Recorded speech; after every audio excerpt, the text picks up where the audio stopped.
Están entrando.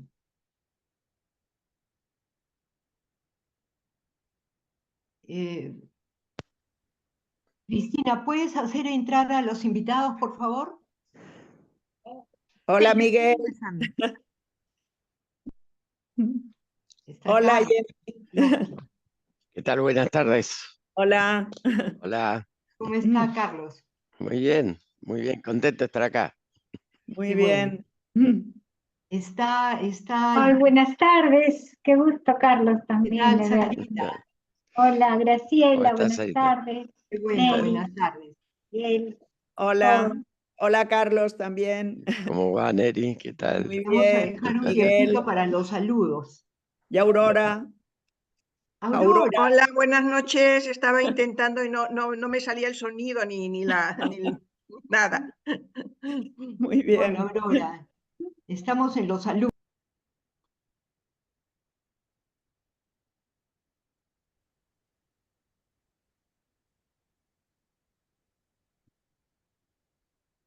¿Qué tal, Miguel? ¿Cómo estás?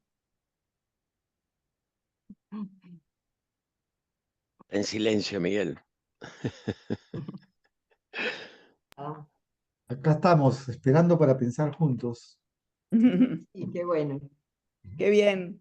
Qué gusto, ¿no? Esto de podernos ver desde tantos sitios lejos y todo. Así Sí, la es. verdad que sí. A Carlos, que no lo veía a tiempo. Carlos, ¿cómo estás? Sí, ¿qué tal? Muy bien.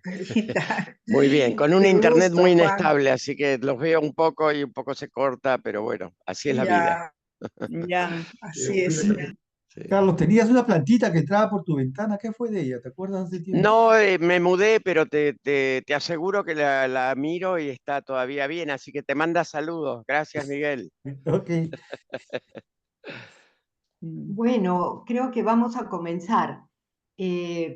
Estaba un poco esperando a Jenny, pero parece que no ha podido conectarse. Ella está en Buenos Aires. A nombre de la Asociación de Psicoterapia Psicoanalítica y del Instituto Psicoanalítico Interdisciplinario, les damos la bienvenida.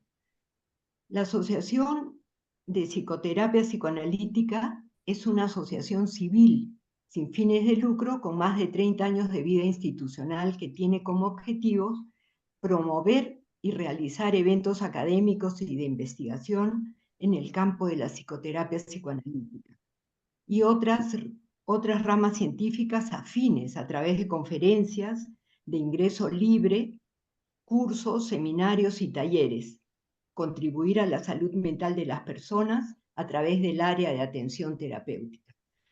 A nivel internacional, somos miembros de la Federación Latinoamericana de Asociaciones de Psicoterapia Psicoanalítica y Psicoanálisis, FLAPSIP. A nivel nacional, somos miembros de Psicólogos Contigo, asociación civil conformada por 7 asociaciones psicoanalíticas reconocidas que brindan apoyo a las poblaciones vulnerables. Fundadores del Instituto Psicoanalítico Interdisciplinario, IPI, institución educativa que tiene 2 programas, la formación en psicoterapia psicoanalítica y la especialidad en estudios psicoanalíticos e intervenciones sociales.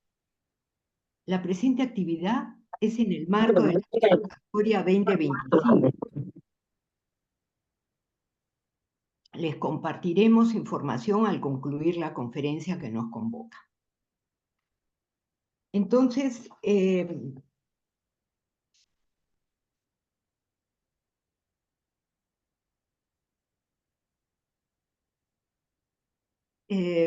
bueno, quiero agradecerle a todos por su asistencia. Y, en primer lugar, las gracias a Neri por haber aceptado nuestra invitación, nuestra muy interesada invitación. Sé de la solvencia profesional de Neri, a quien conocí a través de una querida amiga, Aurora, que está por acá, la que me regaló su libro Falla Básica y Relación Terapéutica, la aportación de Balin a la concepción relacional del psicoanálisis. Con este libro comencé a acercarme a Neri, y porque he seguido su trayectoria, sé de su interés por cuestiones como como por ejemplo la atención de la salud física y mental de niños y adolescentes en el contexto familiar, educativo y cultural de la sociedad actual. Y que como seguidora del psicoanálisis relacional se inscribe en un modelo de atención biopsicosocial cultural. Entonces, sabiendo esto, como les decía, nuestra invitación a Neri era interesada. ¿Cómo no aprovechar sus saberes para continuar en la ADPP con nuestro proyecto de profundizar en el desarrollo o la evolución, si queremos, de nuestra disciplina, el psicoanálisis? Invitándola, y con la suerte de su aceptación, está aquí para ofrecernos su conferencia Sexo y Género, Biología y Cultura en el contexto actual de posmodernidad líquida. Ahora voy a leerles un poquito el nutrido currículum de Neri. Neri Daurella de Nadal es psicóloga clínica, psicoanalista, miembro de la Sociedad Española de Psicoanálisis, componente de la Asociación Psicoanalítica Internacional. Es miembro de la Asociación de Psicoterapia Relacional y Psicoterapia, IARP, miembro de honor del Instituto de Psicoterapia Relacional. Ha sido profesora durante 30 años de la Facultad de Medicina de la Universidad de Barcelona. En la actualidad, es profesora y supervisora en el Máster de Psicoterapia Psicoanalítica del Instituto Universitario de Salud Mental, Fundación Vidal y Barraquer, Universidad de Ramón Llull, y del Máster en Psicoterapia Psicoanalítica Relacional, Ágora Relacional, IPR, Madrid. Coordina seminarios de la Sociedad Española de Psicoanálisis sobre el abordaje del fenómeno de la disforia de género en adolescentes desde una perspectiva biopsicosocial. Ha publicado artículos y ha dado charlas sobre este tema en diversos foros. Antes de darle paso a Neri, quiero comentar que después de la presentación de Neri vamos a tener un coloquio en el que vamos a aceptar las preguntas, ¿ok? Entonces, Neri, el micro es tuyo. Bueno, Encantada muchas de revisar gracias. este programa. Muchas gracias. Estoy muy contenta de tener esta oportunidad de compartir con todos vosotros sobre un tema que ya sabéis que me está preocupando en los últimos tiempos y que pienso que seguro que me gustará mucho ver también vuestras opiniones y reacciones ante el tema. De todas formas, bueno, lo que yo os mandé como introducción, os puse que trataría de aclarar algo un poco, centrarme en lo que son los movimientos conocidos como queer y woke, ¿no? Y cómo esto afecta a ámbitos tan influyentes de nuestra sociedad como son las leyes, los protocolos de atención a la salud de niños y adolescentes, la confusión de padres y madres sobre su función parental, llegando a imponerles una neolengua a la hora de referirse a sus propios hijos. Y acabaré reflexionando sobre la posición de los psicoterapeutas, especialmente los psicoterapeutas relacionales, que atienden a esta población infanto-juvenil. Todo esto, me habéis dicho que tengo como un tiempo de unos máximo 40 minutos, y seguramente tendré que recortar, pero luego os mandaré... No, pero te podemos dar todos los minutos que necesites. No, pero es que yo tengo mucha tendencia a enrollarme. Entonces, luego os pasaré bibliografía mañana o así para que podáis ver un poco a los libros, a lo que me refiero, etc. Gracias. Pero para empezar, solo deciros que yo no es que sea una experta antigua en este tema, porque mi interés en estas cuestiones no tiene un recorrido largo, digamos. En realidad, ha ido creciendo a partir de que en un momento inicial, hace unos 4 años, solo, o sea que solo hace 4 años que me enteré de que existía este tema. Recibí la llamada de una madre de una preadolescente que me pedía hora para su hija. Esta chica había sido derivada por el pediatra a un servicio que hay en Barcelona que se llama Transit, en catalán, que tránsito, ¿no? Porque decía que se sentía niño. y la habían visitado muy pocas veces y le habían recetado ya bloqueadores de la pubertad, y tras unas muy pocas visitas con un psicólogo ya le dijeron que ya no le podían ofrecer más. Entonces la madre ya se refería a su hija con el nombre de niño con el que ahora se identificaba, pero estaba disgustada con la limitación de la atención psicológica recibida y por esto había decidido buscar atención por su cuenta. Esto sí, antes solo estoy hablando de la llamada por teléfono, ¿no? Antes de concertar una visita conmigo, quería saber si yo era una psicóloga trans-friendly. Ya usó esta palabra en inglés, tal cual. Entonces, y no era una persona especialmente culta, ¿eh? Entonces, ella debió notar mi desconcierto ante esta palabra inglesa que yo escuchaba por primera vez en mi vida, lo del trans-friendly, y esto probablemente no le inspiró confianza, así que no llegamos ni a concertar una primera visita. Pero a partir de ahí fue que decidí que era urgente salir de mi ignorancia, ¿no? Entonces, claro, los psicoanalistas y los psicoterapeutas relacionales especialmente nos sentimos muy interpelados por el mundo en el que vivimos más allá de las paredes de nuestro consultorio, y tenemos bastante asumida la necesidad de tener muy en cuenta el contexto para intentar comprender a nuestros pacientes, el contexto en que ellos se han criado, el contexto en que viven actualmente y el contexto en que nos estamos moviendo, criado nosotros y en el que vivimos actualmente y compartimos con ellos. O sea que entendemos que el psicoanálisis relacional se inscribe, esto que, como ha dicho ella, en un modelo biopsicosocial cultural, ¿no? Entonces me informé sobre el servicio Transit, que es un nombre que hago la bromita de decir que se puede confundir con la palabra que sirve para los servicios de información del tránsito de la red de carreteras, por ejemplo, y averigüé que estaba reconocido como unidad de referencia por la Generalitat de Cataluña desde el 2017. Entonces, en base a un modelo de atención a la salud de las personas trans con un asterisco. Esto es un documento oficial de la Generalitat. Modelo de atención a la salud de las personas trans con asterisco.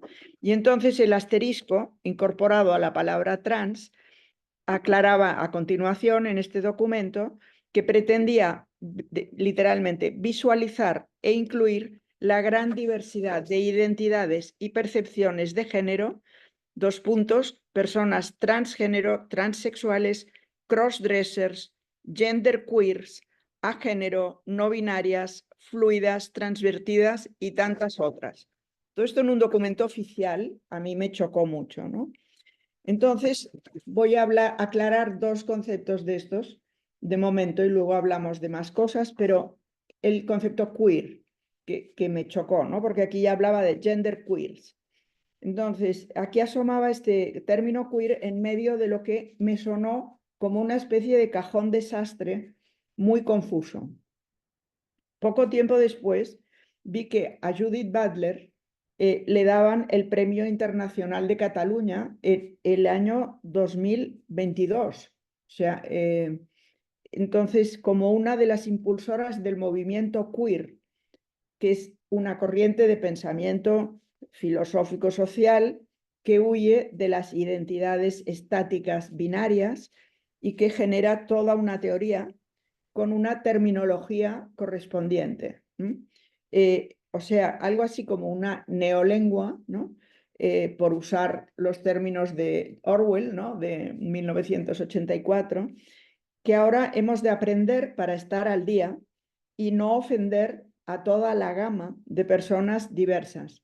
Por ejemplo, ahora no está bien visto referirse a todos y todas cuando te diriges a un auditorio, ¿no? Sino que hay que añadir todes. Esto es una neolengua.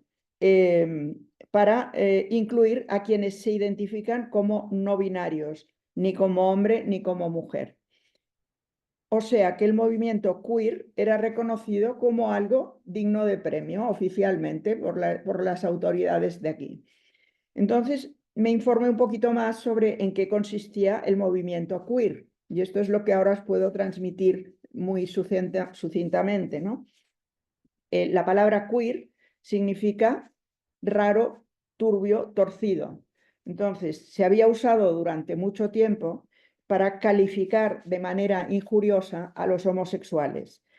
Pero después, los que habían sido víctimas de este trato injurioso, entonces se lo reivindicaban de forma paródica, ¿no? Como una manera de invertir los estigmas, ¿no? Es decir, de reivindicar el orgullo de ser raros, raritos, ¿no? Así que durante el Día del Orgullo Gay de Nueva York y Chicago, el año 1990, nació un movimiento que se llamaba Queer Nation y este término empezó a hacer furor. Os recomendaré en la bibliografía el libro de una historiadora y psicoanalista francesa que debéis conocer, Elisabeth Rudinesco, ¿no? Que tiene un libro muy interesante que se llama El yo soberano, ¿no? Entonces voy a daros una cita de este libro donde dice, para explicar este fenómeno, ¿no? Dice, los anormales, rechazados por los discursos dominantes, podían reunirse en una comunidad única, una nación queer formada por todos los componentes de las sexualidades llamadas minoritarias, e incluía esto toda clase de conceptos, transgéneros, bisexuales, intersexuales, o sea, cosas que son bien diferentes. Pero también, además, por todas las víctimas de una opresión, ya se generalizaba la opresión blanca o heterosexuada, y entonces ahí se apuntaba a esta comunidad los negros, morenos, chicanos, migrantes, colonizados, etc. Bueno, esto como si os leéis lo de la Rudinesco, veréis que lo explica muy bien. Esto referido al término queer, pero ¿y qué pasa con el término woke, ¿no? Entonces, los oprimidos de diferentes grupos, además, habían de ser woke. Este término en realidad no surgió del sector de las minorías sexuales, sino del sector de los que eran oprimidos por su raza. Ser woke es un adjetivo que se deriva del inglés vernáculo de los afroamericanos, que significa como estar alerta, awake, ¿no? Despierto, estar despierto, alerta ante los prejuicios y la discriminación racial. Viene de ahí el término. Entonces, se empezó a usar hacia 2010 y después se amplió su uso a todo el colectivo LGTBIQ+, y otros. Entonces, el movimiento woke ha tenido mucho éxito en la creación y difusión de esta neolengua a la que me he referido, que ha contribuido mucho a la confusión en la que nos encontramos, ¿no? Hay una socióloga también francesa, Nathalie Heinisch, que nos advierte sobre lo que ella llama entrismo semántico, que es un concepto interesante, para referirse a cómo palabras que tienen una connotación eminentemente progresista se pueden usar en un sentido regresivo. Por ejemplo, pone como ejemplo la palabra diversidad, que parece un término que tiene connotaciones simpáticas, de apertura, de acogedor, pero de hecho puede significar la imposición de una visión donde los individuos ya no han de ser tratados como miembros de la humanidad común, sino como miembros de una comunidad determinada que además es objeto de fobia. Y así las numerosas cuestiones que hoy agitan a la sociedad se comprenden en términos de dominación y lucha de identidades sexuales, de género, étnicas, culturales, nacionales o religiosas. Entonces, la reivindicación identitaria, pero de estas identidades de pequeños colectivos o de colectivos minoritarios, se propaga denunciando opresiones diversas. Y hay que cuidar el lenguaje para que sea inclusivo y correcto si no quieres que te acusen de transfobia o islamofobia o incluso ahora se habla de gordofobia, Es decir, por ejemplo, considerar que la obesidad no es un problema de salud, sino como una minoría oprimida. Entonces, la teoría queer en el contexto del pensamiento postmoderno, que por esto antes alguien me comentaba que se había leído, había vuelto a Bauman y a leer lo de la modernidad líquida y el postmodernismo.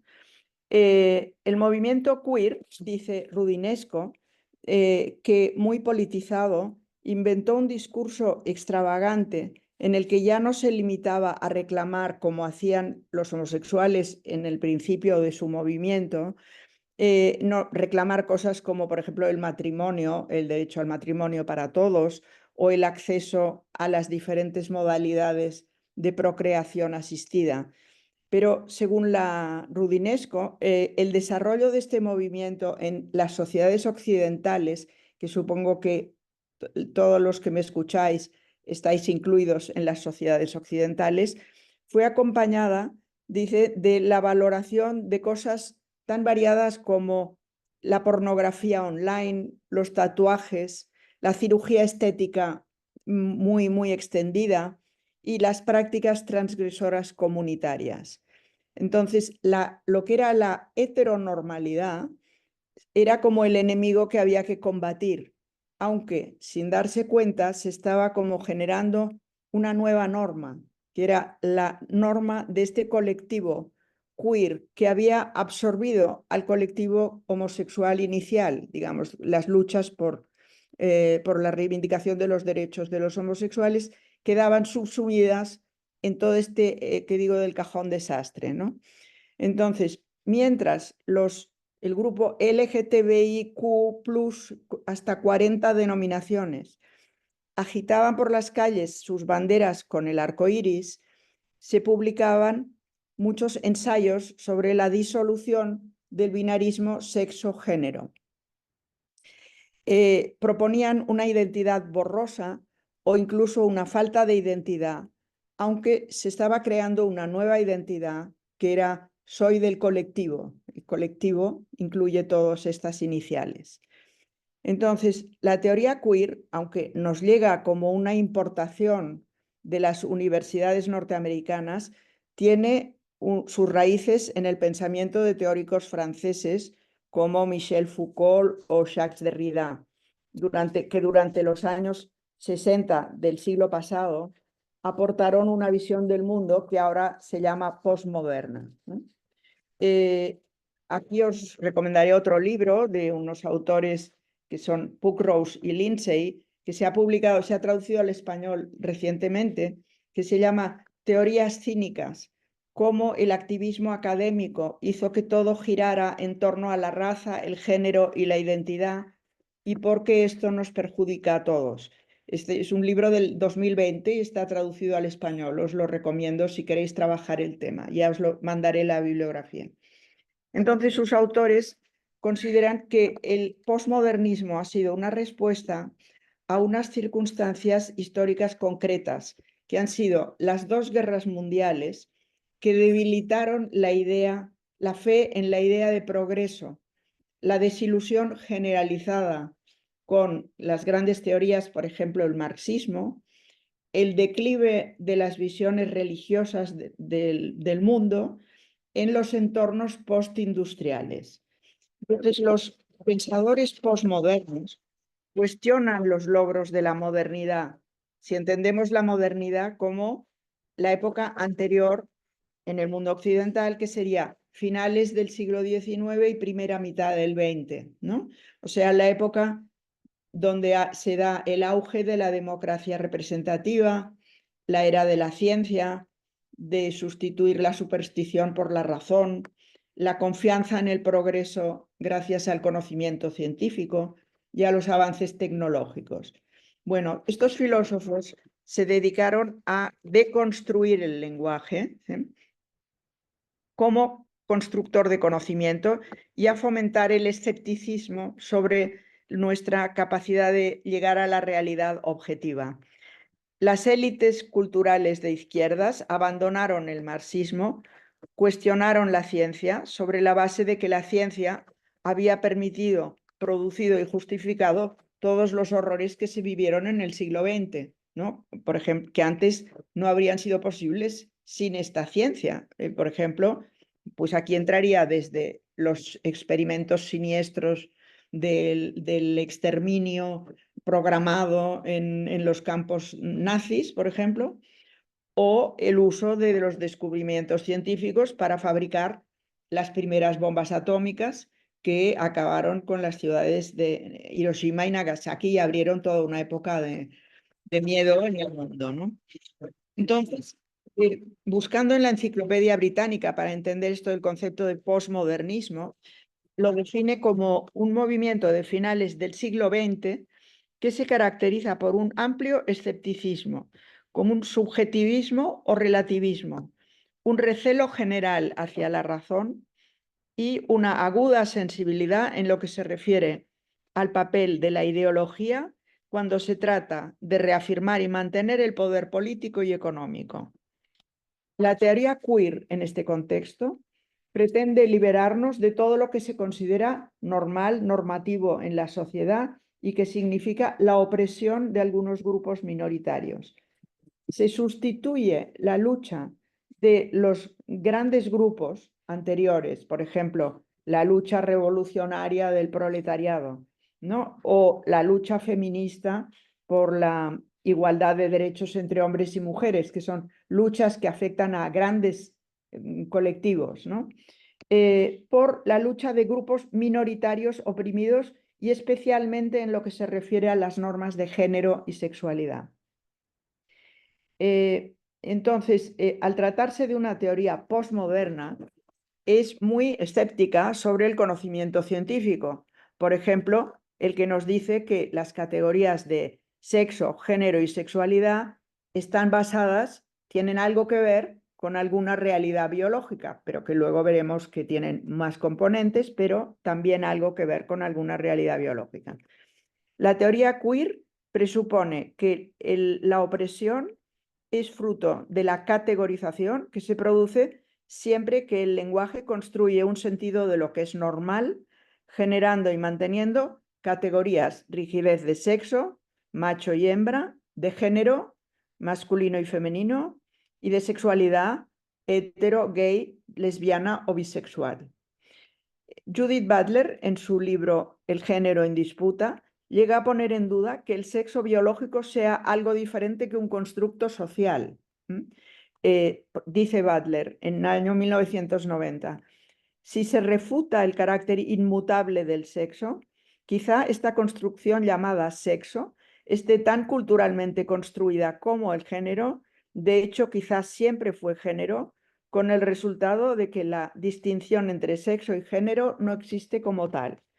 Bueno, hasta aquí os describo un poco todo lo que tiene que ver con estos movimientos postmodernos, queer, woke, etc. Entonces voy a decir ahora un poco la mirada que yo diría desde nuestro modelo más biopsicosocial cultural, en el que yo me considero inscrita, ¿no? Entonces, es un modelo, el de biopsicosocial cultural, que estaría, por una parte, inspirado en el de las series complementarias de Freud, que está ya en el año 1917, ¿no?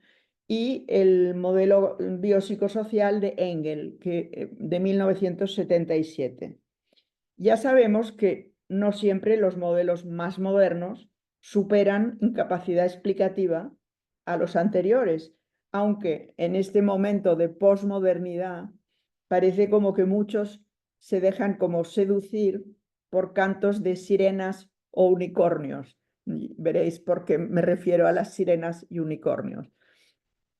Aplicando este modelo, el modelo biopsicosocial cultural, yo diría que podríamos diferenciar los conceptos de sexo y género, ¿no? Y esta diferenciación también serviría para comprender tanto el sentido de las reivindicaciones feministas, por ejemplo, de Simone de Beauvoir, como la polémica que existe actualmente entre el feminismo y la teoría queer.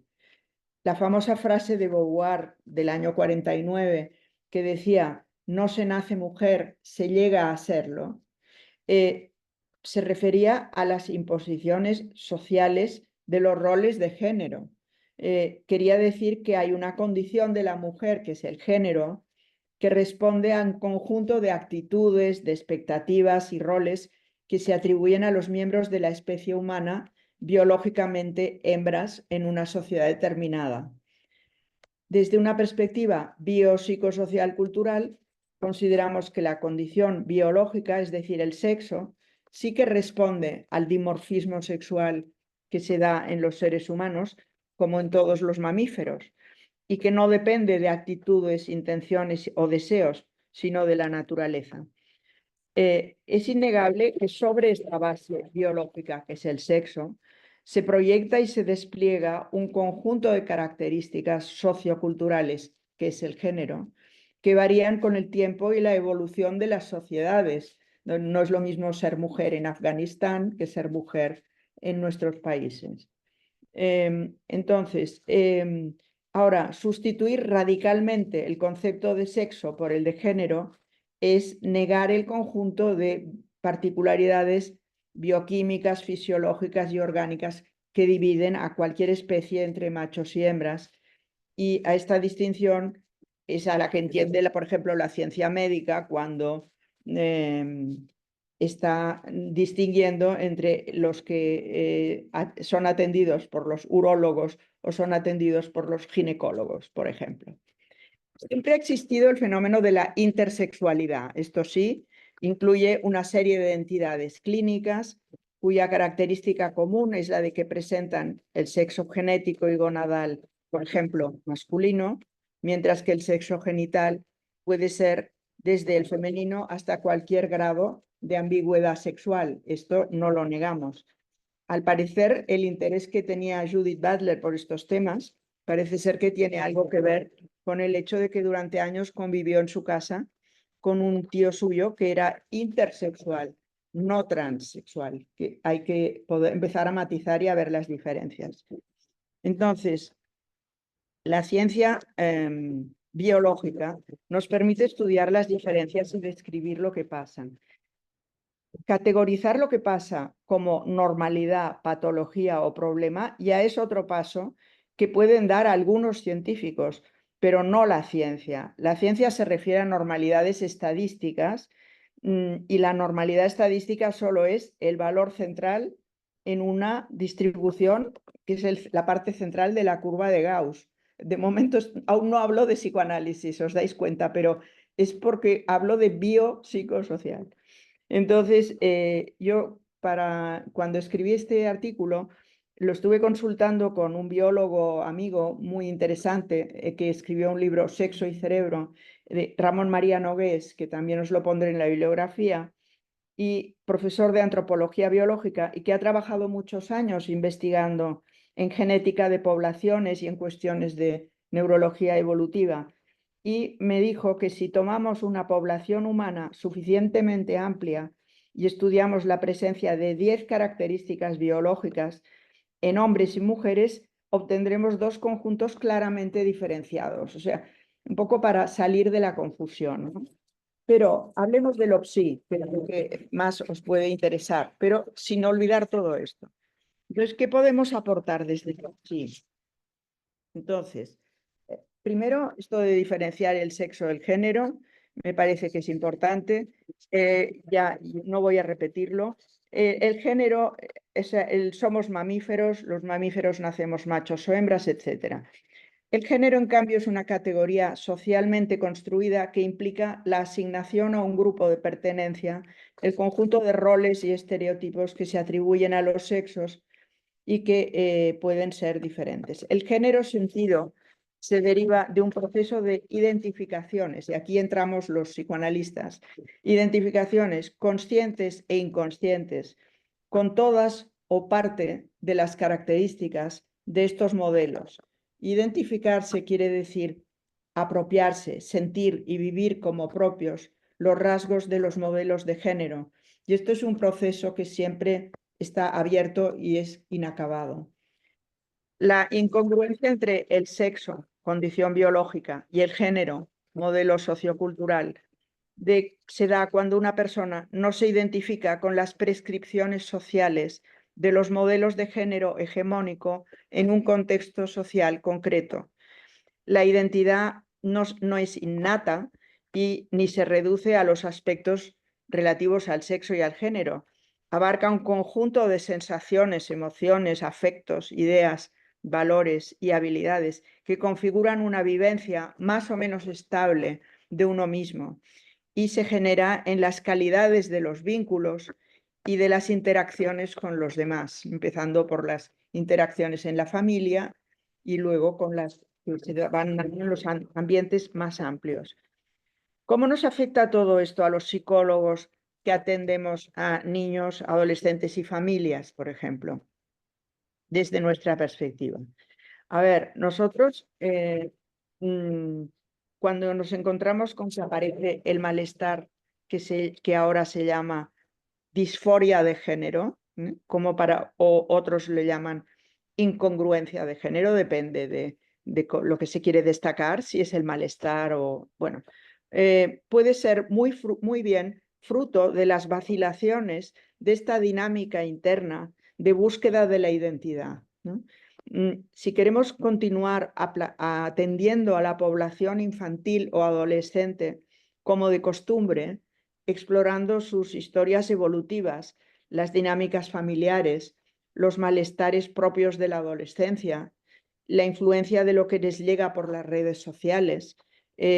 Por ejemplo, la presencia, no es lo mismo atender niños y adolescentes antes y después de las redes sociales, donde ven niñas hipersexualizadas o por pornografía accesible desde los 8 años, por ejemplo, o lo que yo he visto cuando he atendido a niños, adolescentes que se presentan con esta incongruencia o disforia, por ejemplo, publicidad encubierta de cirujanos que ofrecen transiciones sexuales pagables en cómodos plazos y que llegan directamente a las redes sociales de niños y adolescentes. Ahora nos encontramos con una ideología que impregna todos los estamentos educativos, desde la educación primaria hasta la universitaria, y que sobredetermina nuestra actuación profesional como psicólogos, ¿no? La legislación actual que tenemos, por ejemplo, en España, prohíbe patologizar, sobre todo. Lo que está prohibido es patologizar los malestares y hacer diagnósticos globales, o sea, que incluyan aspectos biológicos como los psicosociales y culturales. La exploración atenta y reflexiva muchas veces se confunde con un intento de practicar lo que se llama terapias de conversión, que como se llamaba, esto de las terapias de conversión, es como se llamaba a las técnicas aversivas de modificación de conducta que no hace tantos años se habían aplicado a lo que se llamaban los homosexuales egodistónicos, o sea, aquellos que su malestar por ser homosexuales los llevaba a acudir, por ejemplo, al clínico en Barcelona. Yo había estado allí en el servicio de psicofisiología viendo cómo se atendía a estas personas, intentaban cambiarles la orientación, el gusto, por métodos al estilo un poco, podríamos decir, naranja mecánica, ¿no? Para entendernos. Entonces, ahora, en cambio, lo que se está proponiendo a los psicólogos es que se tienen que limitar a practicar la terapia afirmativa. Es decir, que yo diría, traducido a términos también conductuales, sería el reforzamiento positivo de los deseos de transición social u otras en niños y jóvenes. Y cuando se pasa de la transición social, además, a las intervenciones en el cuerpo, desde la administración de bloqueadores de la pubertad, como si se les diera un tiempo para pensar, bloqueándoles la pubertad, hasta la administración de hormonas cruzadas al cabo de nada, de 2 entrevistas, sin atreverse a explorar más, y llegando a las intervenciones quirúrgicas, como las mastectomías, etcétera, que se banalizan llamándolas top surgery, ¿no? O sea, la cirugía top de la parte de arriba. Por ejemplo, aquí el psicólogo deja de tener un papel, ya toda la responsabilidad ya recae en los médicos y en hasta los médicos que hormonan y los cirujanos que intervienen. Entonces, desde esta aprobación de la ley trans que en España fue en 2023, el psicólogo que no se limite a practicar lo que ahora se llama terapia afirmativa se expone a ser denunciado por algún colectivo activista de la ideología trans queer y a tener que costearse su defensa para demostrar que lo que él está haciendo no es una terapia de conversión. Es decir, que la carga de la prueba es para el profesional. Los partidarios de la despatologización de las minorías diversas en el terreno de la sexualidad se han inventado curiosamente un diagnóstico, que es la transfobia, porque no deja de ser un diagnóstico, no una fobia, y que ahora además se considera delito de odio, o sea, otra complicación, o sea, y que cualquiera que reciba esta acusación puede ser objeto de cancelación. Aquí entra lo de la cancel culture, no sé si os ha llegado a vosotros, de cómo hay muchos profesores que han sido cancelados por defender otras teorías, otras formas de proceder en universidades americanas, etcétera, y anglosajonas en general. Bueno, entonces yo diría, si la teoría queer fuera solo un puro ejercicio intelectual en algunas universidades norteamericanas, donde las consecuencias se limitaran a la cancelación de los profesores discrepantes, no me preocuparía demasiado. Pero es que en el mundo actual globalizado, todo lo que pasa en California repercute en nosotros de una manera bastante rápida, ¿no? Y no hablo de modas, como por ejemplo, como que no nos pueden preocupar, decir, en vez de celebrar todos los santos por el 1 de noviembre, pues ahora vamos a celebrar Halloween. No, no es una moda de este tipo, sino que aquí la ideología confunde no solo a niños y adolescentes, sino a padres que se dejan arrastrar acríticamente y consultan en Transit, por ejemplo, esto es un ejemplo que me dio la directora de Transit cuando yo le pregunté, porque ella me dijo que estaba muy orgullosa porque en su servicio tenían abierta ficha de personas entre los 3 años y los 70 años. Y ella estaba muy orgullosa. Y yo le pregunté un ejemplo de por qué habían consultado a Transit los padres de algún niño de 3 años. Y entonces me dijo con toda tranquilidad que habían consultado a un niño de 3 años porque cuando había nacido su hermanita, el niño había pedido que le compraran zapatitos rosa. Esto era un motivo para abrir ficha en Transit. Bueno, entonces, a ver, ¿cómo estamos de tiempo? Querría deciros que una cosa que a nosotros nos ha sido muy importante para el grupo, yo he estado desde entonces, me he dedicado a estudiar este tema, a organizar charlas. Os mandaré una jornada que quizá, no sé si habéis tenido ocasión, dura 4 horas, es una jornada que hicimos en 2023, no, perdón, el 23 de octubre de 2021. Esto está en YouTube, os mandaré la referencia para que lo podáis ver. Son 4 horas de diferentes disciplinas hablando sobre este tema, sobre que lo organizamos en el Colegio de Psicología de Cataluña. Invitamos a David Bell y a al que era el representante de la Tavistock, que había dicho, cuidado, cuidado, cuidado, que aquí estamos haciendo daño. Todo esto nos vino porque nos enteramos el año 2020 de un artículo que se publicó en la prensa inglesa que se titulaba "Lo primero es no hacer daño", y ponía un subtítulo: "Otros países deberían aprender de un veredicto transgénero emitido en Inglaterra".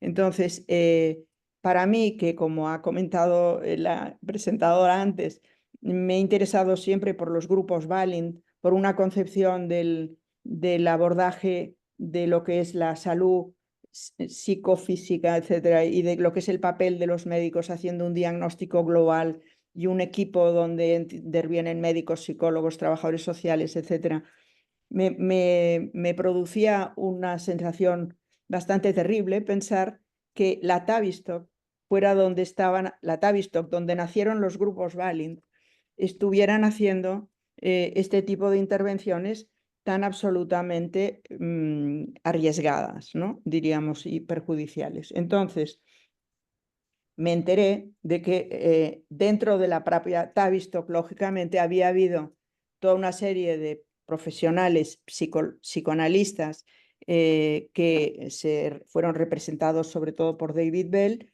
que reaccionaron y cuestionaron lo que estaba pasando y animaron a alguna de las pacientes que habían sido objeto de bloqueadores de la pubertad, hormonación cruzada, mastectomía, etcétera, que por cierto se llamaba igual que Bell, Keira Bell, pero no eran parientes, es decir, que es una coincidencia. Y entonces esta fue a lo judicial, le dieron la razón, y a partir de ahí un ejemplo de funcionamiento, yo creo, autocrítico positivo del National Health Service, o sea, lo que sería el servicio de salud público inglés, pues encargaron a un grupo independiente de profesionales que hicieran un estudio sobre cómo estaba aplicándose toda esta cuestión de las personas que consultaban a estas edades por disforia de género. Y entonces esto ahora ha llegado, se llamó el informe Cass, porque se le encargó a una doctora que se llama Hilary Cass, con todo un equipo interdisciplinar. Ha hecho un informe interesantísimo que os recomiendo que os lo leáis. Esto no estoy segura de que esté traducido al español, no lo sé, pero quizá lo podéis buscar en Google a ver si está ya traducido, pero desde luego ya se puede leer en inglés. Y de resultas de este informe Cass, al final el National Health Service directamente ha prohibido que se den bloqueadores de la pubertad antes de los 18 años, más que en casos excepcionales y en ensayos clínicos muy experimentales. Entonces, todo esto es una novedad del mes de marzo de este año. O sea, lo de que el informe Cass haya dado pie a tener en cuenta sus consideraciones para frenar bueno, diríamos, esta forma de proceder. Entonces, os voy a presentar un libro que os lo enseño, pero que que se llama Gender Dysphoria, un modelo terapéutico para trabajar con niños, adolescentes y adultos jóvenes, que es un libro que escribieron dos de los psicoanalistas que trabajaban en la Tavistock, explicando sus casos clínicos, cómo los llevaban, etcétera. Bueno, que os puede ser muy interesante para los que estéis trabajando todo esto, y que después de, porque este libro es del año también hace 3 años, he estado intentando que se pudiera publicar en español y por fin lo he conseguido, pero no va a salir hasta enero del 25. Pero que sepáis que tendréis acceso a este libro en el que yo me han encargado de hacer, a mí y a una colega, Teresa Ribalta, hacer el prólogo de este libro, que es muy interesante y que ponemos en cómo celebramos que por fin llegue a manos de los lectores de habla española este libro, que fue publicado en 2021 en Gran Bretaña.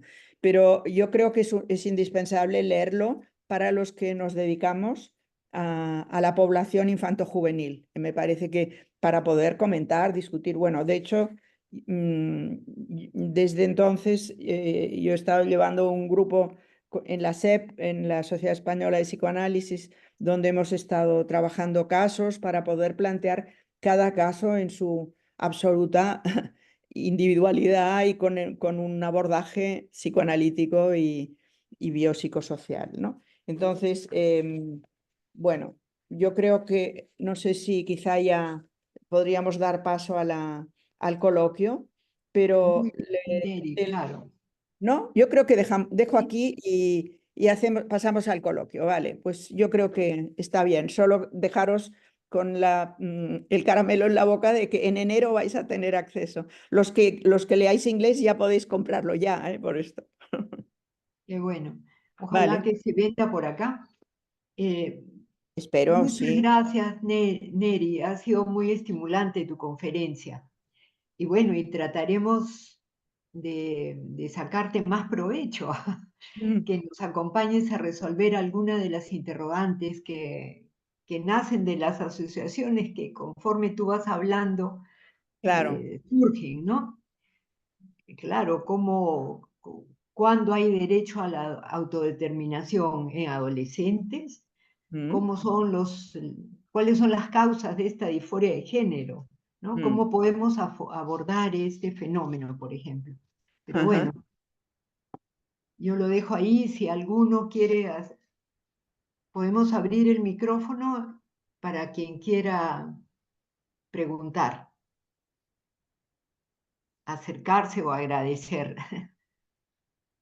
Bueno, ya veis que yo es una cosa que he empezado hace relativamente poco y que quedan muchos interrogantes abiertos, ¿no? El, Sí. el problema es cómo podemos irnos informando con con lo que nos aportan las personas que llevan años trabajando, ¿no? Mm. Claro, quienes hacen clínica se deben encontrar con, no sé, herramientas, pocas herramientas y ir implementando recursos para poder trabajar. Claro, Por ejemplo, esta persona que te dice que la mamá había llevado al niño a consulta a raíz de el pedido de zapatitos rosa. sí. ¿Qué esperaba ella que le dijeran? Claro, ¿No? pero esta ¿Cómo? persona, si no existiera un servicio en la en la sanidad pública que se llamara Transit y no les hubieran vendido que esto era posible, Mm, que hubiera niños en que ya tú pudieran tener una autodeterminación a esta edad, si no se les hubiera, si no existiera esa ventanilla, los padres nunca habrían ido a este sitio, si les preocupaba el problema de celos del niño cuando nace la hermanita y se le manifiesta en pedir los zapatitos rosa, por ejemplo, ¿no? Haciendo la hipótesis de que es una reacción completamente natural, ¿no? De un niño que se siente celoso cuando ve que nace su hermanita y todos le prestan atención. Estoy diciendo una interpretación muy, ¿no? claro. Muy de sentido común, ¿no? De Pero, sentido común, exactamente, porque claro, mira, con respecto al derecho de autodeterminación, ¿cómo entenderlo en los adolescentes? Cuando recién están buscando, es el periodo de indagación, de reafirmar su identidad. claro. Ahora el 4 de octubre justo tenemos una jornada en una cosa que también me he movido para organizar, que se llama Fundación Congrés Català de Salud Mental, pero esta no va a ser online. Y en esta, mi intervención la llamo transición adolescente, transición de género, con un interrogante, Claro, claro. ¿no? Es decir, la transición adolescente es lo propio de la adolescencia. Sentir el cuerpo en transición, la identidad en transición, buscar uno quién es, cómo es, qué va a ser, a quién se va a parecer, ¿no? Con quién se va a Tienes identificar. razón. En un momento así, ¿es el momento de hormonar? Esta es la pregunta, por ejemplo. ¿Mm? ¿Mm? si ni siquiera las causas y el tratamiento de la disforia se puede generalizar, ¿no? Porque habría que mirar qué está pasando en la vida de ese que Claro, quiere transicionar. exactamente. Esto es lo que hemos ido viendo en nuestro seminario que es de grupo pequeño, porque estas cosas a mí no me gusta hablarlas de casos clínicos online, ¿no? Me gusta más en grupo pequeño, donde podemos hablar con toda libertad Claro, y entonces poder hablar de los casos y de lo que nos plantean y ver con qué tiene que ver en cada caso, ¿no? Y a esto no tenemos que pensar que es patologizar, solamente es interrogarse, ¿no? Interrogarse. Hay un psicoanalista que para mí ha sido un referente, que es Luis Feducci, que era un especialista en adolescencia y que él hablaba mucho de respetar la libertad de dudar propia de la adolescencia, ¿no? mira, Eh, qué bonito. es muy bonita esta frase. En esta jornada que vamos a hacer el día 4, justamente le hemos puesto de subtítulo La libertad de dudar. Ah, mira. Mm. Y cuánto patologizan quienes buscan esta gordofobia Claro. o esas otras. No Bueno, sé, vamos a me ver si hay gustaría saber alguna manera. si vosotros, el panorama que yo he descrito de que nos encontramos los psicoterapeutas en España, si tiene algún parecido con lo que os encontráis vosotros en vuestros respectivos países, me gustaría saber. Graciela, Juan Rodríguez quiere intervenir también. No, ¿quién? Juan Rodríguez, me parece que A quiere ver, intervenir. no, justo estaba mirando, tratando de ver quién ha alzado la mano.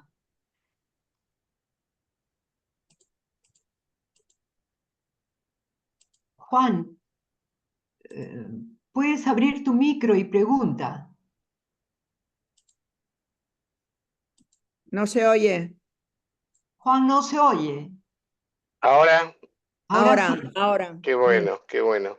Vale. Bueno, Neri, muchas gracias. Tu conferencia ha sido muy didáctica, muy enriquecedora, por lo menos para mí me ha permitido entender muchos de estos aspectos que a veces son un poco difíciles de entender, ¿no?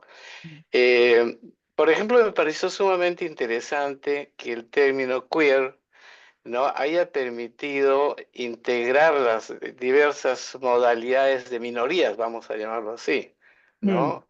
Esa integración a su vez les da fuerza, pero mm, además yo diría que en perspectiva buscaría la integración de la humanidad, ¿no? Es decir, siguiendo esa línea, ¿no es cierto? Y a propósito de eso, por ejemplo, recordaba un poco a Melanie Klein cuando habla pues de los objetos parciales, ¿no? De la posición esquizoparanoide, donde hay objetos parciales, vamos a decir, en lucha, en conflicto. Y el tránsito, diríamos, al crecimiento y a la salud pasaría por la integración, ¿no? Es decir, ya, claro.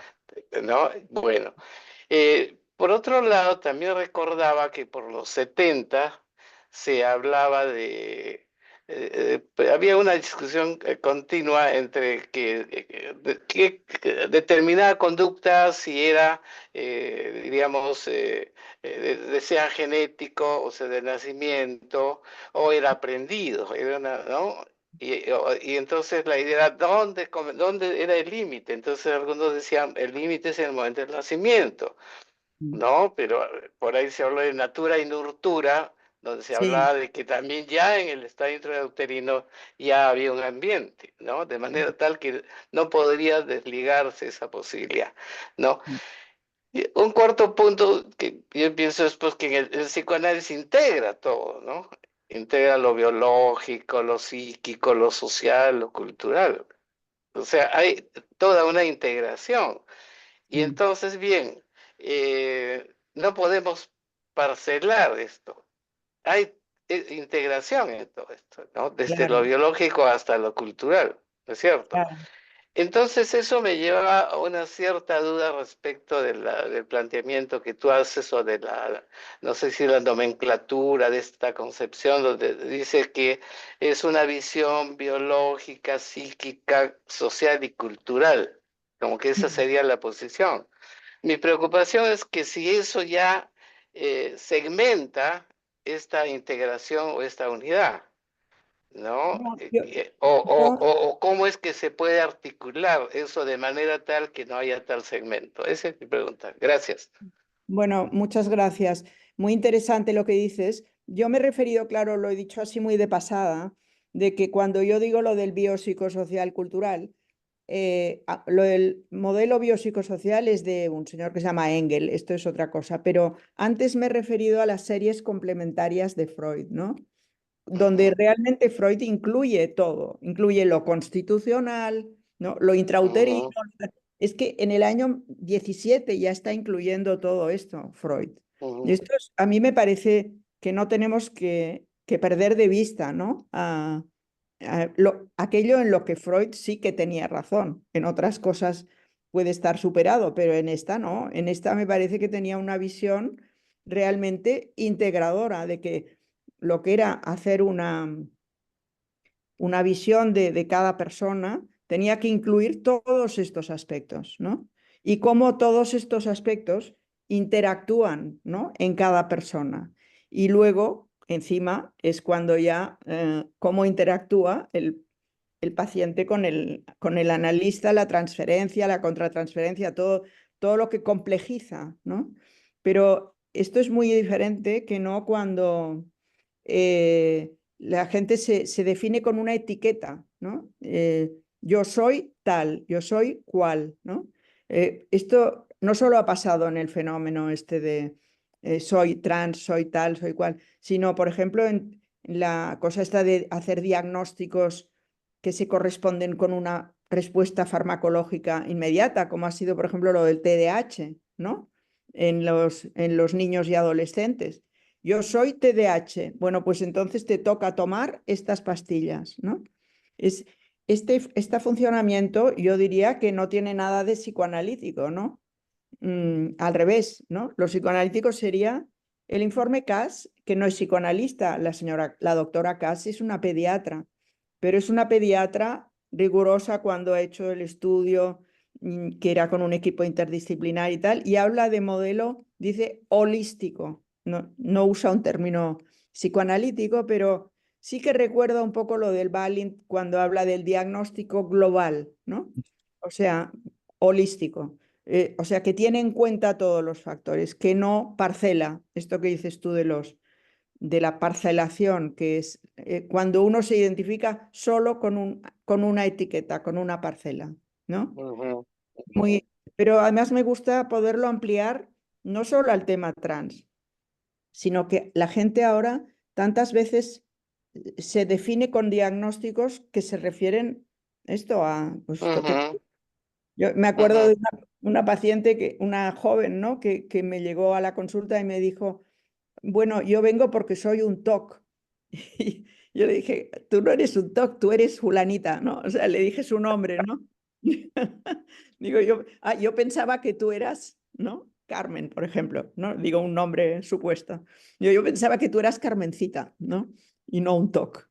Entonces, este funcionamiento, ¿no? Que la gente ve un diagnóstico, ve unas características, se le vende que esto además se tiene que tratar con un fármaco, ¿no? Porque al final todo esto de tanta despatologización a lo que lleva es a hacer a personas farmacodependientes o hormonodependientes durante toda su vida, ¿no? Con todas las repercusiones de los efectos secundarios, etcétera, ¿no? Entonces, estoy muy de acuerdo con lo que tú has dicho. No, yo lo de biopsicosocial y cultural, no, justamente pretendo que sea algo al estilo de lo que decía Balint del diagnóstico global, que engloba todo, o lo de las series complementarias de Freud, ¿no? Algo así. Gracias. Yo quisiera, Neri, compartir algo, por Sí. favor. Sí, Miguel. Quiero agradecerte Miguel. porque varias cosas se me cruzaban por la cabeza. Una de ellas, por ejemplo, es de dónde viene este poder que puede dictar lo que es, entre comillas, la cultura. Cuánto lo económico está, ¿no?, regando todas estas cosas para que salga una determinada planta, porque así es como más o menos terminamos siendo, como plantitas que nos van regando para que pensemos queer. Esto de la identificación con el más frágil es algo que está sumamente explotado también, ¿no?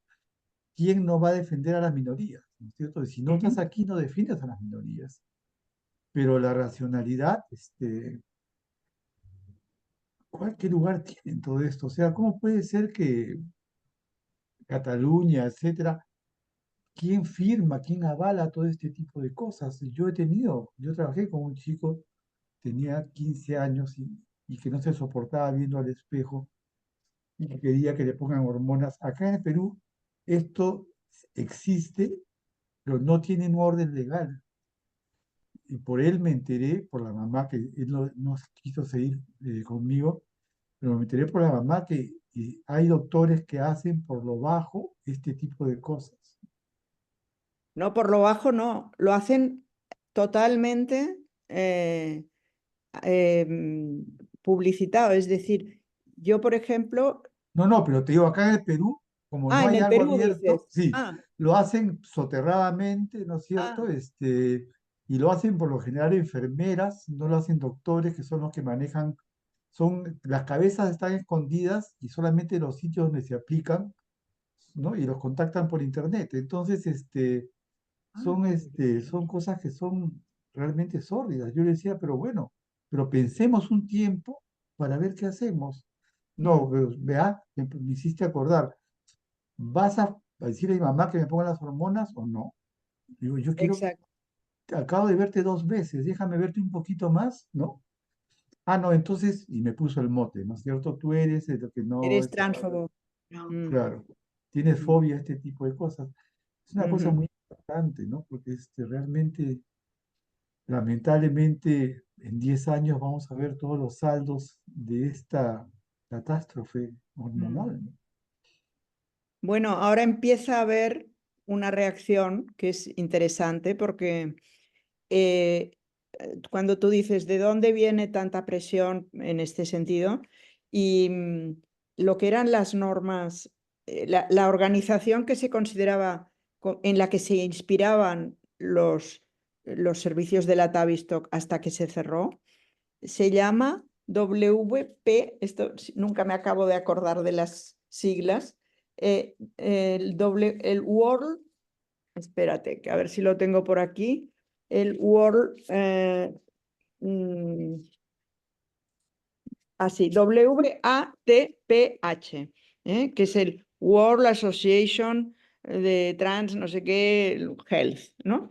Entonces, esta organización empezó en Estados Unidos y se internacionalizó sobre todo en los países occidentales, y era como la organización para la formación interdisciplinar de profesionales dedicados a la salud transgénero.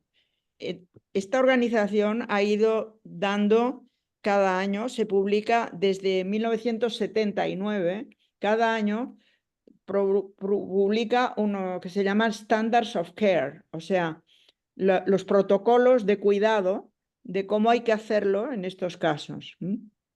Y entonces esto ha inspirado las guías, las políticas y las prácticas, pero de gobiernos, de asociaciones médicas y de sistemas de salud pública y privados del mundo. O sea que esto tiene un padre y una madre, me refiero. Me refiero al tema profesional, pero lo que pasa es que al principio se consideraba como la autoridad científica y médica en medicina de género.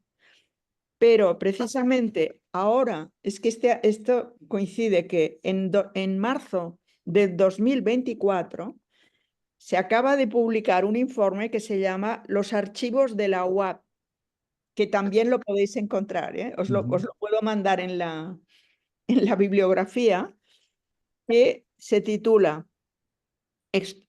tiene subtítulo, que es Experimentos hormonales y quirúrgicos pseudocientíficos con niños, adolescentes y adultos vulnerables. Es decir, que igual que en la Tavistock, los psicoanalistas David Bell y compañía acabaron haciendo explotar el tema, dentro de la UAP también ha habido, como si dijéramos, ¿sabéis un poco cómo se llaman los whistleblowers? ¿Conocéis esta palabra? Los whistleblowers, los que son como el Julian Assange. ¿Sabéis que el Julian Assange, aquel que fue parar a la cárcel porque descubrió todos los tejemanejes que hacían en la CIA? El Wikileaks, exacto. Es como lo del Wikileaks. Bueno, pues ha habido un Wikileaks en el WAP y se ha publicado. Y entonces, bueno, pues dice que es como, bueno, se ve todo, porque ha publicado todos las actas de cuando se reúnen y hablan, se ve cómo comentan los casos y son de una superficialidad tremenda, cómo están haciendo cosas muy discutibles desde el punto de vista del rigor y de la experimentación bien hecha. Y entonces, Pero bueno, Nelly, Mengele lo hacía por el nazismo, pero esta gente lo hace por negocio.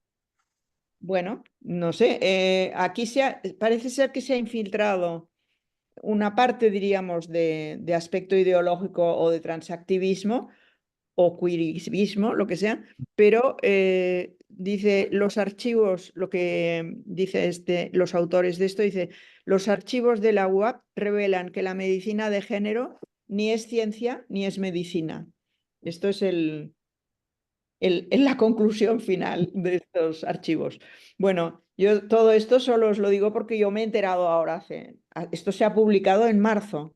O sea, en marzo ha coincidido que en Inglaterra han prohibido ya lo de los bloqueados de la puerta y en la UAP han salido estos archivos a la luz, este Wikileaks.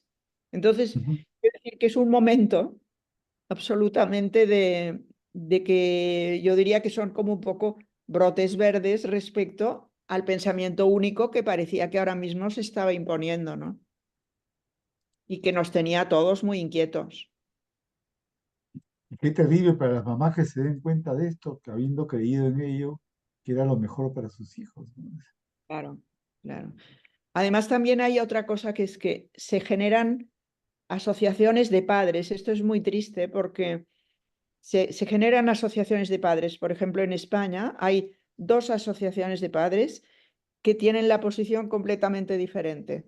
O sea, los padres que como que han entrado en este camino apoyan completamente las transiciones de los niños pequeños y de todo, y se llaman Crisalis, esta asociación. Y luego hay otra asociación que se llama Amanda, que son los padres que buscan, estos en realidad son los que nos buscan más a los psicoanalistas, para ver si podemos ofrecer un abordaje más cuidadoso, más reflexivo, más de dar tiempo para la reflexión, en fin, un poco más de hacer nuestro trabajo como lo hemos hecho siempre, ¿no?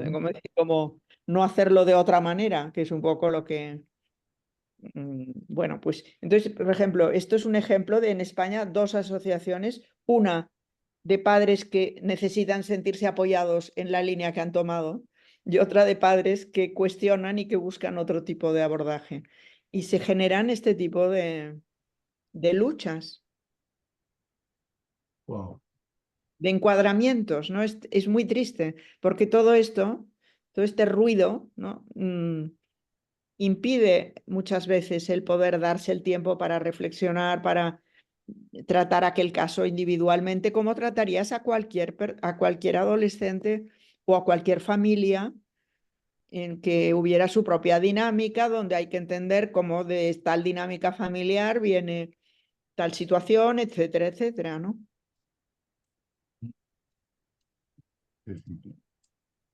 Bueno, Por lo menos hay la discusión y hay la posibilidad de seguir investigando o hablando sobre esto, ¿no? Acá todavía eso está muy incipiente. pero bueno, por lo que veo, vosotros no tenéis todavía leyes que obliguen de una manera, ¿no? ¿O cómo? No, Esto, dentro de todo, es mejor que no haya estas leyes, ¿eh? Porque que no tenéis que Claro. defenderos, no tenéis que defenderos si hacéis una psicoterapia a un adolescente que presente esta problemática. Por ejemplo, bueno, pues porque si haces una psicoterapia, a lo mejor es que estás patologizando, ¿no? Mm. Sí, pero Neri, es como lo que la historia, el tiempo, el momento y la presencia de lo políticamente correcto, ¿no es cierto? Que se Sí. vuelve rígido. Es como la época, digamos, ¿qué ha pasado con el psicoanálisis durante la pandemia y el diván, por ejemplo, ¿no? La gente ha tenido que adaptarse, ha tenido que seguir trabajando y se ha reformulado algunas cosas que antes eran inaceptables. Nelly, estoy muy contento con lo que he podido escuchar contigo, me has enriquecido mucho también. Y he tenido un caso de un adolescente que 15 años, quería ser mujer, ser mujer, pero no era, pues, digamos, un chico muy afeminado, que usara ropa más femenina, etcétera. Pero tenía una chica en el colegio que también que era su enamorada, pero que esa chica quería ser chico, Ya. ¿no? Entonces él quería ser mujer y ella quería ser chico. Y en un momento dado del trabajo terapéutico, vi que ella tenía unos comportamientos más femeninos que masculinos. Y él también dentro de su feminidad más masculino. Entonces le digo, oye, ¿qué pasaría si es que ella te dice ahora que, porque claro, son 15 años, pues no es cierto, todavía está en pleno proceso, le dice que se siente ahora más cómoda al lado de él, queriendo sintiéndose como mujer y que quería ser mujer? Y él me miró con una cara de extrañado totalmente Ya. y no podría continuar con ella, me dice.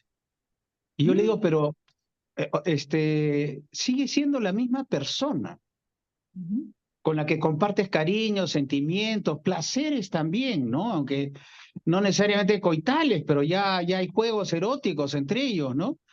Y digo, pero es ella o ello, como tú quieras llamarlo, pero es esta persona de la que tú te sientes atraída, disfrutas, conversas, compartes, te besas y todo eso se perdería.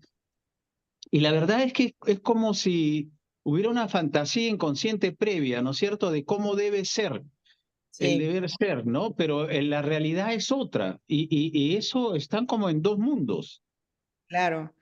Y acompañar en estos procesos es tan importante, ¿no? Que él pueda expresar todo esto que está expresando contigo, ¿no? Sí, sí. Que tú no le estés diciendo, o sea que tú tal, o sea que ella tal, Mm. ¿no? Esto es, hay una, ahora en la revista de CEIR, de la relacional, tenéis, ¿no?, acceso a la Ujú. revista CEIR Sí, de sí, sí relacional. está. Ahora me publicarán un artículo donde hablo de esto de identidades efímeras, ¿no? Lo titulo. O sea, como la idea, que es una idea un poco como de identidades transitorias, que es normal, ¿no? En la adolescencia, hacer estas, ¿no? Esto que decía Feducci de la libertad de dudar. Y por momentos, ¿no? Uno no puede, no se siente identificado. Yo es que hay veces que cuando pienso en mí misma, ¿no? Pienso, si a mí cuando yo he tenido mis identidades efímeras y mis identificaciones efímeras en la adolescencia me hubieran dicho, o sea que tú, tal, ¿no? Habría sido terrible, ¿no? Porque Mm. es decir, tomar la parte por el todo esto que decíamos, ¿no? Y lo que es una suerte para tu paciente es que tenga una escucha como la tuya, ¿no? Ajá.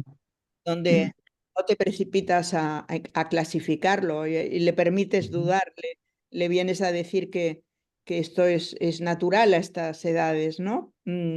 Pasar Y por que esto. el valor de los sentimientos, el valor de la ternura, el valor del deseo de estar juntos, Claro, que reflexiones sobre eso antes que el discurso de yo soy hombre, mujer, mujer, hombre. y Sí. que se dé cuenta que lo que tiene es una intervención y una interacción con una persona a quien quiere y que esta persona también lo quiere. Y con una persona que también está en una edad en la que está haciendo su propio proceso de dudar entre sus identificaciones, etcétera, ¿no? O sea, Ujú. a mí es por esto me gusta tanto lo de Fedducci diciendo es que hemos de darles a los adolescentes el tiempo para dudar, no forzarlos enseguida a definirse prematuramente, precozmente, Ujú. con lo que en aquel momento ¿no? les parece que es, bueno, que es la definición de sí mismos, ¿no? Cierto, cierto. O sea, lo de Hay la escucha es importantísima, ¿no? La escucha sin juzgar enseguida. una Muy bien. pregunta que soy Titi Levi, estoy sin video. Ah, vale, no te Sí, veo, vale. ya. Y quería preguntarte, ¿qué pasa cuando en la adolescencia se dan de repente una predisposición a la homosexualidad de una mujer que quiere otra mujer, ¿no? Pero que ella misma se quiere etiquetar porque no quiere ser eh, hipócrita ante la sociedad, ¿no? ¿Y Sí. cómo lo tomas? Porque de otro lado está en un proceso de transición, ¿no? Uno no sabe en qué va a acabar esa persona, o sea, si va a ser heterosexual o homosexual. No sé cómo manejar una cosa así, ¿no? Pero ella me dice, es una paciente, ¿no? Me dice, no quiero ser una impostora. Ah, pero porque ya vive como O sea, ella ya ha sentir tenido sentir atracción por alguien de su... ella ya ha sentido atracción por chicas en estos momentos, pero me Sí, dice que es bi, ¿no? O sea, que en algunos momentos le ha gustado de repente alguna relación con un hombre. Con las chicas se siente más cómoda de salir, pero lo que me llama la atención es que ella busca la etiqueta por no ser impostora ante el resto, ante la sociedad. O sea, ella quiere dar a conocer que ella sí sale con más chicas. ya. Pero yo en mi ser considero que está pasando también por una época de transición y que no sabemos en qué va a acabar, ¿no? Pero Entonces, transmitirle un poco esto Incertidumbre.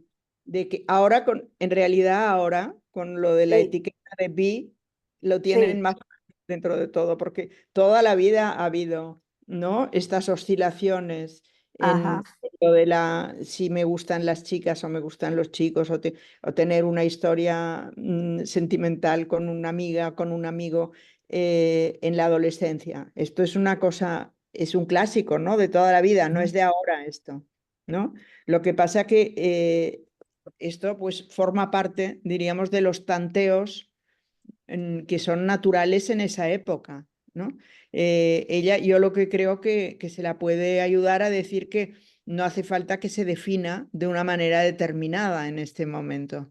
sí, Eh, por eso, perdón, por eso he anotado tu cita, ¿no? Respetar la libertad de dudar, ¿no? Exacto, respetar la libertad de dudar y entenderla como propia de una época en que igual que puede Exacto. dudar sobre si quiere dedicarse a la medicina o dedicarse al ballet, no sé cómo decir, o sea, cuando todos hemos dudado de a qué nos queríamos dedicar, ¿no? ¿Cuál era Así es. vocaciones efímeras, ¿no? O cuando nos gusta una cosa y otra y no sabemos qué cosa poner como la principal, nuestra principal dedicación y nuestro hobby, por ejemplo, ¿no? Ahora, hablando de otro tema, no de lo sexual, ¿no? Sí, pero muy buena es tu explicación, la verdad que me Yo ha usaría aclarado bastante, ¿no? Te este tipo agradezco. de acción con esta chica, ¿no? Como decir, oye, nadie... Yo es que siempre, a mí me sirve mucho pensar en mi propia adolescencia e imaginarme que cosas que yo no sé, por ejemplo, cuando digo, a mí mi literatura favorita cuando era pequeña era Guillermo Brown. No sé si vosotros, los cuentos de Guillermo. Bueno, entonces no sé si vosotros conocíais los cuentos de Guillermo, Por pero aquí no. por aquí no. Bueno, pues por decir, era un personaje, era muy divertido, la autora se llamaba Richmal Crompton y era muy británico y muy divertido haciendo la crítica del mundo de los adultos. Era como un chico, él tenía un grupo que se llamaba Los Proscritos. Y entonces esto de los proscritos, pues eran todo el tiempo se estaban riendo de cómo eran las niñas, ¿no? Porque las niñas eran como un arquetipo de las niñas convencionales, cursis, etcétera. Y los proscritos eran una gente mucho más divertida. Yo me pasé toda mi época de los 10, 11 años, 12, identificada con Guillermo Brown y los proscritos. Y las niñas me parecían horribles. Las niñas que él escribía, que describían en ese libro, me parecían unas cursis que tenían unos intereses que a mí no me interesaban nada, etcétera. Bueno, pues imagínate que esto, en vez de pasarme en aquella época en que nadie sacaba ninguna consecuencia de esto, sino que te dejaban que ahora te gusta Guillermo y más adelante te gusta otro personaje, ¿no? Te identificas con otro personaje. Pues que me hubieran dicho, esto quiere decir que tú, ¿no? En realidad no estás muy segura de tu ser chica, ¿no? Dices, hombre, no, había una niña en este grupo que además hablaba con la Z y se llamaba Violeta Isabel, y que era una cursi. Y cuando yo pienso que a mí me podrían haber dicho, si tú te identificas con Guillermo y no con Violeta Isabel, a lo mejor es que eres un chico. Bueno, imagínate qué horror, ¿no? Me habrían creado un problema. Neri, en realidad he escuchado los comentarios y todo el mundo hace alusión a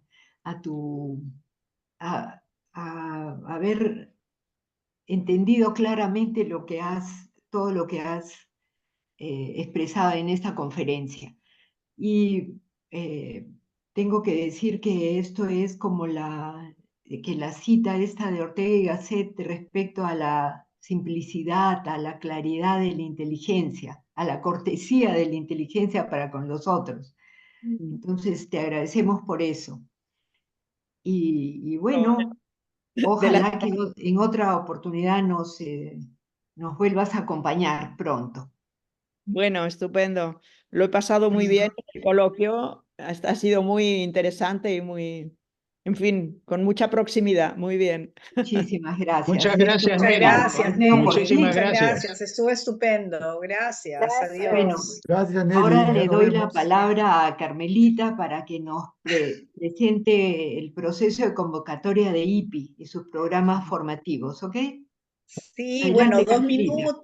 2 minutos, Neri, si me permites. Esta conferencia también está enmarcada en la convocatoria que tenemos para las 2 especialidades que imparte el Instituto Psicoanalítico Interdisciplinario IPI para el año 2025, para quienes deseen formarse como psicoterapeutas psicoanalíticos y como especialistas en psicoanálisis y abordajes sociales. Está abierta la convocatoria, espero que nos visiten en nuestras redes, en nuestra página web, y a quienes han llegado saben un poco de qué tratamos en estos temas del psicoanálisis, justamente problemas actuales. Muchas gracias, Neri, por habernos acompañado. Y bueno, quienes estén por aquí para pues, se puedan interesar, nos pueden escribir con todo gusto. Ahí están en el chat los correos, la página web y nuestro teléfono. Muchas gracias. Bueno, hasta otra oportunidad. Hasta otra Encantada, oportunidad. Neri. Hasta luego. Bien. Hasta Vemos. Hasta luego. luego. Sí. Adiós. Gracias, Adiós. Adiós. gracias. Adiós. Adiós.